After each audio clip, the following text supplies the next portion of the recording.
much was spent on the terrorism to get it funded, and two, how much damage was done by the terrorism after the fact, and put those two things together.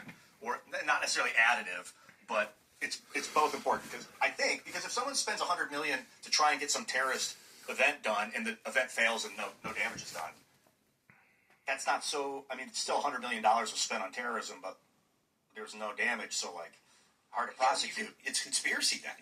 Correct. I mean, you can absolutely prosecute for a conspiracy to commit, a terrorist So the more money put into it, the more likely it would be considered a conspiracy by charge. Well, I mean, if there are people that are planning, multiple people that are planning, because you mentioned RICO earlier, if there are multiple people planning on doing something, that in and of itself is a crime. So what takes to get to RICO charges?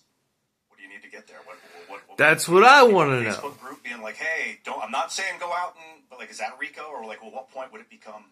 I imagine there may be better legal scholars here, but if you get a bunch of mafia guys who are sort of joking, not joking, hey, take care of him, wink. The prosecutor would be very interested in all those kinds of statements, and whether or not it was sort of a wink statement is immaterial. Honestly, if it can be that loose, I'd round up people like Jimmy Kimmel too. Because if it's as loose as, hey, take care of him, wink wink. Anyone that said things about free Luigi or whatever, or they're advocating they're supporting terrorists, they're aiding and abetting or whatever. I don't know that it is, but if it is.